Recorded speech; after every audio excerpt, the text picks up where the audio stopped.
Salut mes sopes! Mais quoi? C'est une sorte de dorade qui est connue pour provoquer une grosse défonce hallucinogène. Et ce, légalement. D'ailleurs, à ce propos, est-ce que vous saviez qu'il y avait un autre moyen légal de se défoncer très lourdement? Bah oui, quand t'es sous anesthésie générale, c'est écrit dans le titre, hein. Ouais, c'est vrai que le titre facilite un peu la tâche. D'ailleurs, en parlant de tâche, ça va Gustave? Est-ce que ça te dirait de te fracasser avec des substances stupéfiantes? Non. Ok, mais si je te dis que c'est aux frais de la sécurité sociale? Ok. Eh bien voilà mon grand, oh là là là là là là, il suffisait de trouver les mots justes quoi. Eh bien c'est parti pour une anesthésie générale. Après ce sera pas une anesthésie classique non plus, hein. On va lui infliger une anesthésie d'une durée record, à savoir 48 heures. Est-ce que les anesthésies sont aussi dangereuses que certains le pensent? Notre cobaye va-t-il se réveiller pendant l'opération? À l'inverse, réussira-t-il à se réveiller même après? Et s'il survit, dans quel état sera-t-il? Bon, sur ce, je vais couper 8 doigts de Gustave pour justifier son admission au bloc opératoire et qu'on sache du coup, subir une anesthésie générale de 48 heures, ça fait quoi?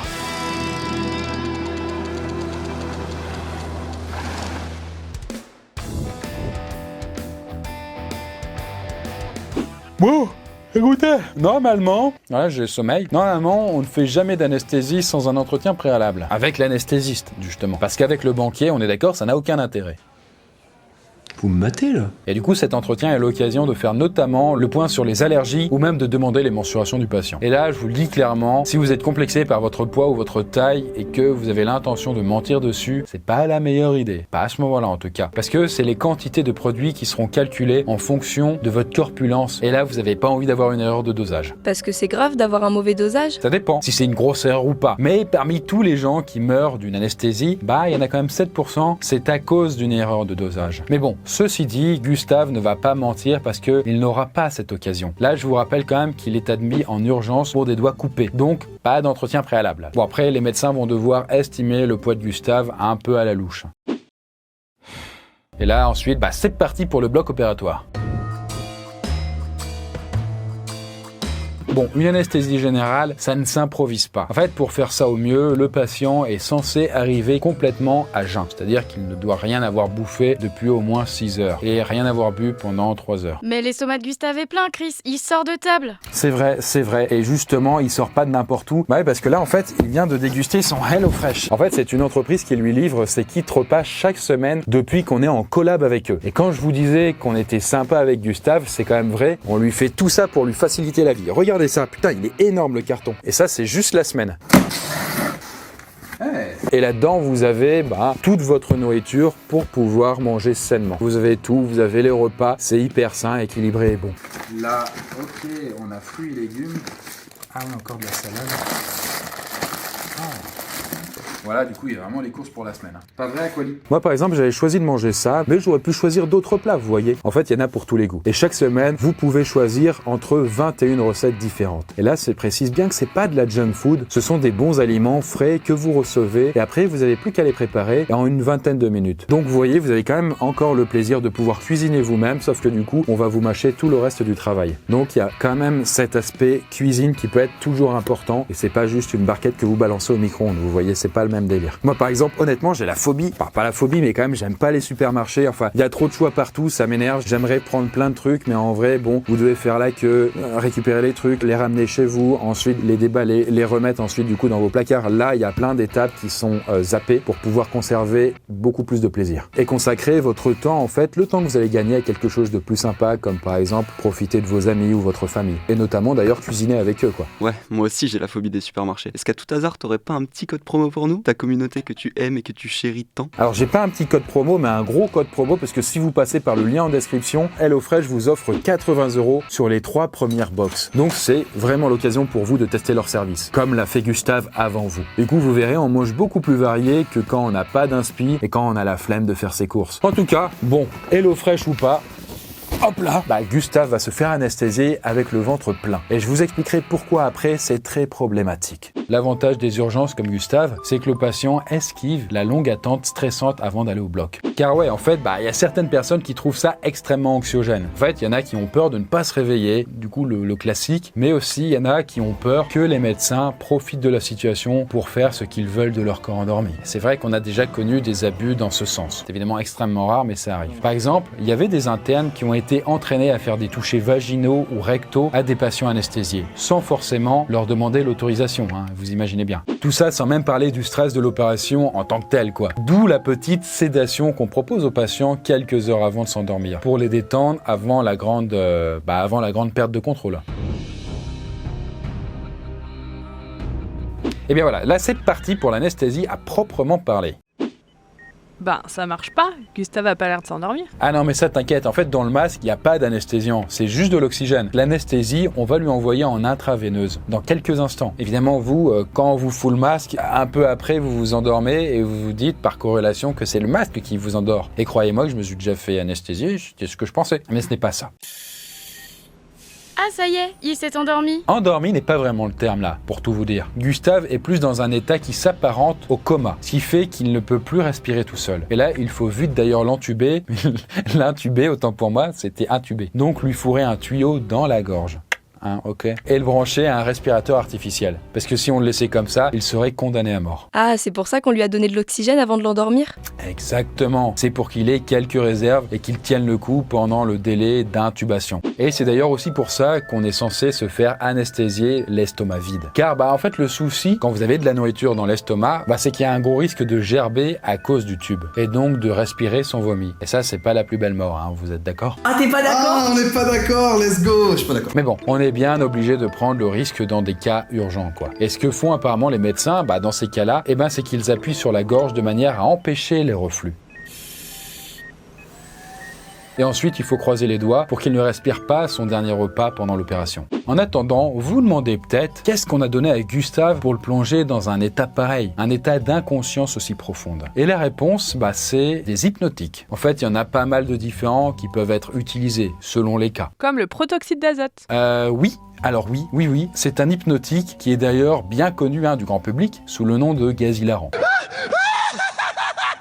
Mais non, on n'utilise pas le protoxyde pour une anesthésie générale. Ce n'est pas assez puissant là. On utilise effectivement des substances plus efficaces, comme par exemple l'étomidate, le propofol et tant d'autres. Je ne vais pas rentrer dans leur mécanisme d'action précis, pour la simple et bonne raison qu'ils ne sont pas encore tout à fait élucidés dans le détail, encore en 2022. Mais ce qu'on peut quand même dire, c'est que ça agit globalement sur le système nerveux central. Pour simplifier, en fait, ça débranche le cerveau, quoi. On a vraiment une médecine archaïque, n'empêche. On utilise des trucs, mais on sait même pas comment ça fonctionne. Alors certes, on comprend pas tout, mais les anesthésies vraiment archaïques, je peux vous dire qu'elles étaient bien pires. En fait, la toute première anesthésie dite moderne a été faite en 1846. Et à l'époque, on faisait ça avec des substances très dangereuses, comme l'éther ou même le chloroforme. Et donc du coup, avec ce genre de choses, ça faisait qu'il y avait des gros risques de crever ou même de se réveiller avec un QI à 2 chiffres. T'es débile. Ah oui, ça rendait con, quoi. D'ailleurs, encore plus tôt dans l'histoire, certains chirurgiens essayaient de distraire les patients de leur douleur en frottant des orties sur leur corps. Voilà, imaginez-vous vous faire amputer avec cette technique de merde. Quand faut y aller,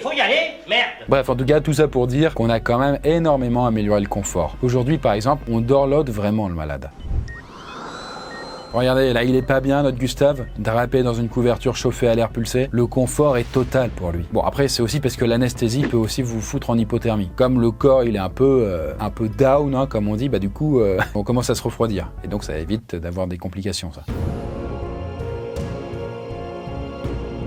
Bon, du coup, le monitoring de l'activité cérébrale de Gustave nous montre bien qu'il est HS, quoi. Donc, tous les feux sont au vert pour opérer ses doigts. Et il risque pas d'avoir mal? Bonne question. En fait, c'est vrai que la plupart des hypnotiques n'ont aucune action sur la douleur. Et c'est d'ailleurs bien pour ça qu'on met aussi des analgésiques. Donc, des produits antidouleurs. En fait, l'anesthésie, ce n'est pas constitué d'un seul produit. C'est plutôt un joli cocktail de substances. Et les analgésiques en question, c'est globalement des trucs à base de morphine. Reste quand même un dernier problème. Et si Gustave bougeait pendant l'opération, le risque est réel. Parce que même avec les hypnotiques et les morphiniques, on n'est quand même pas à l'abri d'un spasme qui gênerait le chirurgien. Et du coup, un spasme au pire moment, avec un scalpel, là où il faut pas, c'est peut-être un peu dangereux, quoi, quand même. J'ai pas accroché, j'ai ripé.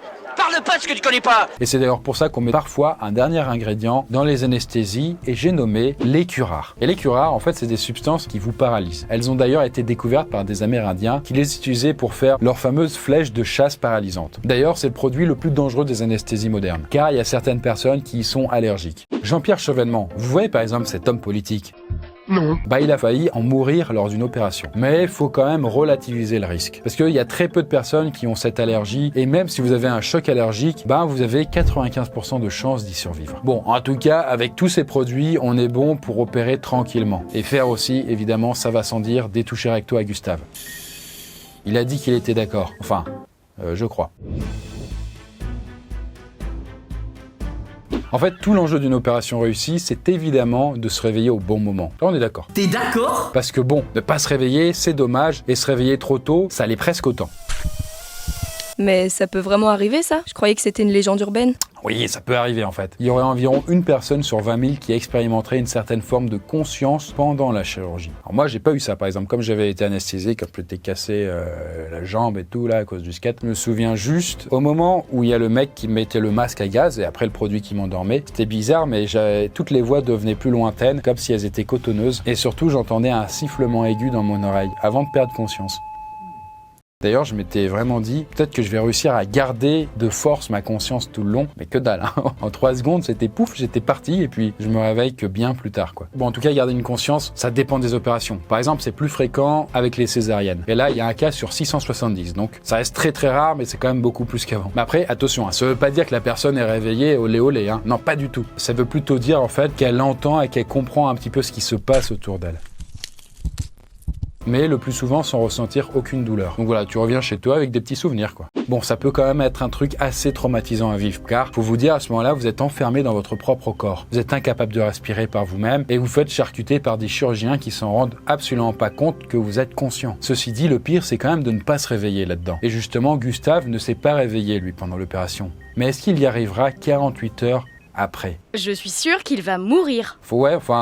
T'es pas non plus super optimiste là. Mais oui, je comprends. En fait, les anesthésies gardent la réputation d'un truc très dangereux à cause d'une étude qui a été faite dans les années 80. Voilà, ça vient de là notamment. Et la conclusion, c'était que, on avait une chance sur 10 000 de crever de l'anesthésie générale. C'était inquiétant, mais je vous rassure, on a énormément progressé depuis. Désormais, on estime à 1 pour 145 000 les décès directement imputables à l'anesthésie. Bref, c'est 15 fois plus fiable que ça l'était il y a 40 balais. Et même si certaines erreurs humaines, notamment des dosages, existent encore, il faut savoir que les procédures sont tellement bien faites et que tout est tellement encadré qu'il y a en moyenne seulement une erreur qui est faite toutes les 133 anesthésies. Une erreur, hein, seulement. C'est beaucoup. En vrai, pas tant que ça en fait. Même dans un secteur aussi strict que l'aviation, il y a en moyenne 4 erreurs qui sont faites par vol. Ce qui est très rassurant au passage du coup. À côté, une erreur toutes les 133 patients, c'est pas grand chose. Surtout que l'écrasante majorité des erreurs ne mènent pas à la mort. Mais bon, ceci dit, il y a un truc quand même inquiétant pour Gustave, c'est que plus une anesthésie dure longtemps et plus le risque d'en mourir est grand. Mais bon, impossible n'est pas français, voilà, une expression de merde. Tentons le tout pour le tout. Ce que je veux dire par là, c'est que là, on va essayer de réveiller Gustave. Comment procéder? Déjà, il faut commencer par couper tous les produits et attendre que progressivement le patient se réveille. Et le truc, c'est que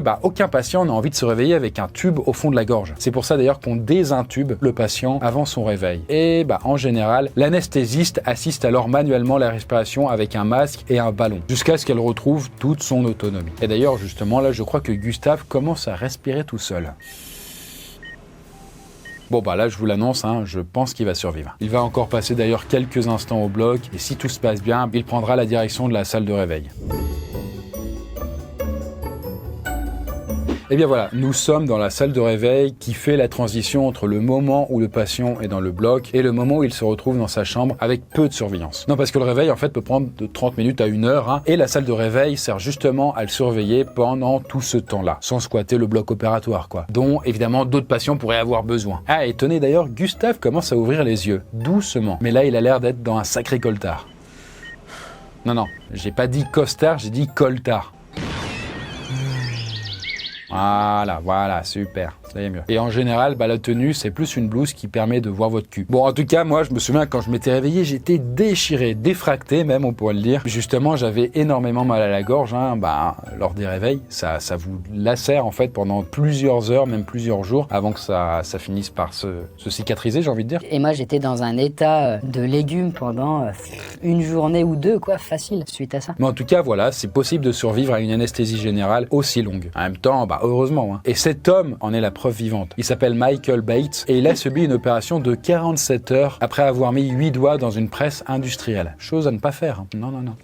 C'est pas faux. Et il a finalement perdu qu'un seul doigt au bout du compte. Pas mal. Les autres ont été miraculeusement recousus par les chirurgiens. Par contre, faut quand même préciser que le réveil n'est pas une partie de plaisir pour une telle anesthésie. Et comme je vous l'ai dit, même une courte, comme c'était mon cas, ça avait duré 1 heure ou 2, je pense. Peut-être 3, 4, 5, je sais plus. Bon, c'est pas agréable du tout. Effectivement, Gustave a un mal de gorge relativement sévère à cause de l'intubation et une bonne nausée liée aux produits anesthésiants. Il a également encore très froid depuis la sortie du bloc. Heureusement, quelques médicaments dans sa perfusion et une couverture supplémentaire suffiront à le soulager. Bon là, il n'y a plus qu'à le laisser récupérer encore et il finira par retrouver ses esprits dans sa chambre. Bon, Gustave va encore rester dans le pâté un bon moment, mais maintenant, normalement, il n'y a plus de risques vitaux. T'entends ça, Gustave? Tes doigts vont bien. Non mais Gustave, c'était juste une expression. T'es plus très vif là. En tout cas, tu vas pouvoir rentrer chez toi, ça te fait plaisir. Tu pourras même retrouver ta copine et même Ariane, ta nièce, qui sera contente de te revoir. En tout cas, pendant plusieurs jours, il aura peut-être encore quelques petits désagréments comme de la fatigue, une petite dépression ou même des troubles de concentration ou de la mémoire. Mais je vous rassure, ça ne dure généralement pas plus de quelques jours. Après, ça arrive quand même de pas avoir de chance et que ça dure quand même jusqu'à plusieurs mois. Mais c'est loin d'être banal, je vous rassure quand même. Bon, en tout cas, voilà, comme vous avez pu le voir, les anesthésies générales ne sont pas des trucs anodins. Et c'est pour ça qu'on privilégie des anesthésies quand même locales à chaque fois que c'est possible. Mais pour les cas où on n'a pas le choix, ça reste quand même une super technologie qu'on maîtrise aujourd'hui très bien et j'espère que ces précisions vous aideront à aborder ça sereinement si un jour vous avez prévu une petite opération. Voilà pour ce cher Gustave et encore merci à HelloFresh. Donc pour ceux qui veulent arrêter de perdre du temps à faire leurs courses et laisser la nourriture fraîche et bonne venir chez eux comme par magie, pensez à mon lien en description qui vous fera gagner 80 €. Et sur ce, moi je vous laisse, je vais déguster mon prochain plat. À bientôt pour la prochaine vidéo.